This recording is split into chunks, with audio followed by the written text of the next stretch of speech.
Assalamualaikum warahmatullahi wabarakatuh. Waalaikumsalam warahmatullahi wabarakatuh.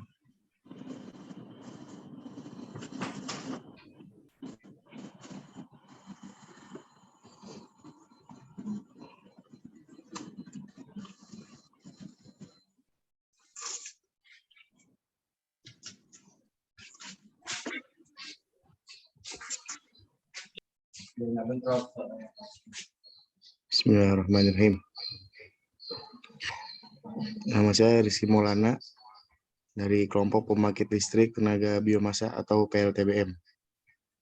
Di sini saya bersama Mas Slamet Rianto.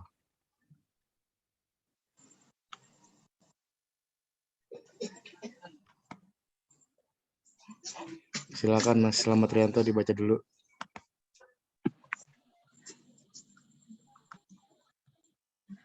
Ya, slide pertama penjelasan tentang apa itu PLTBM.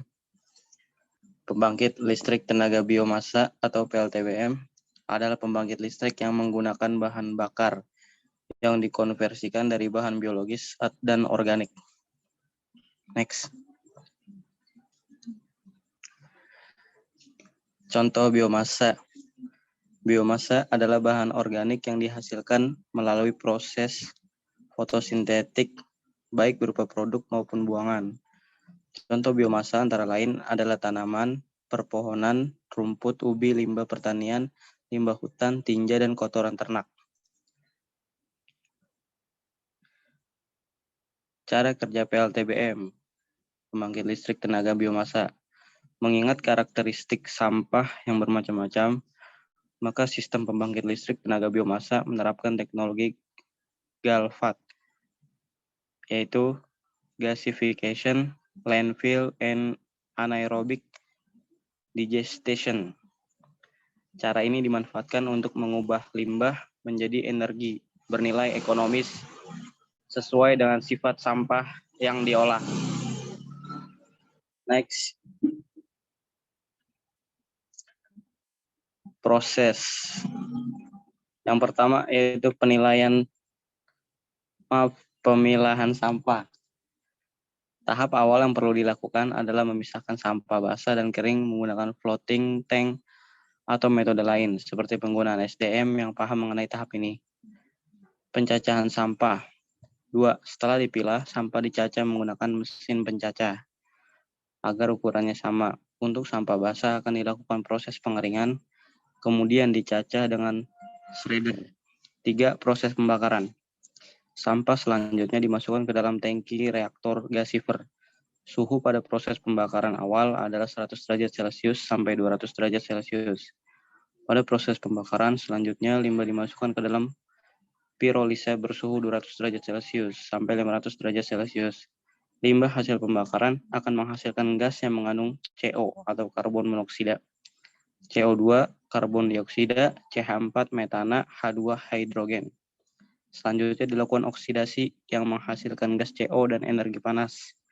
Suhu yang digunakan pada proses ini yaitu 1200 sampai 1400 derajat Celcius. Next. Pemanasan boiler dan penggerak generator. Panas yang digunakan untuk memanaskan boiler berasal dari proses pembakaran sampah. Dalam proses ini, air dalam boiler akan dipanaskan hingga menguap. Setelah itu, uap yang dihasilkan akan dialirkan untuk menggerakkan turbin. Turbin yang bergerak dihubungkan dengan generator sehingga energi gerak dari generator berubah menjadi energi listrik. Limbah yang dihasilkan dari proses ini berupa gas CO, H2, CH4, CO2, dan gas lain yang kemudian dipisahkan melalui proses treatment gas. Sedangkan limbah padatnya berupa abu yang bisa dimanfaatkan untuk pupuk kompos. Ya, terima kasih Bapak Slamet. Ya, sama-sama Mas Rizky. Selanjutnya, ini adalah gambaran dari bentuk pembangkit listrik tenaga biomasa. Selanjutnya, biaya produksi. Energi biomasa tergolong mahal karena membutuhkan banyak sumber daya sebagai bakunya. Jika dihitung, biaya produksinya lebih mahal dibandingkan dengan bahan bakar fosil. Tetapi untuk saat ini ada riset yang mencoba menekan biaya dari pemanfaatan bahan bakar ini. Contohnya,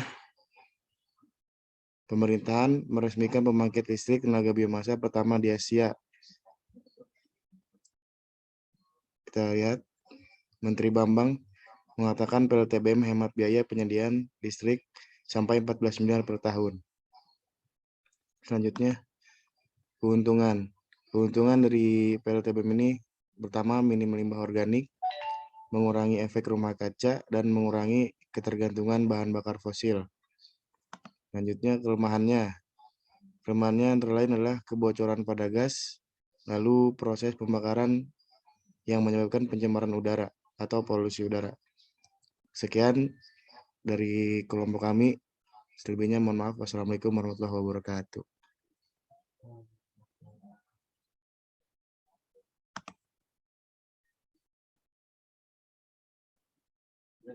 Udah. Ini stop recording ya?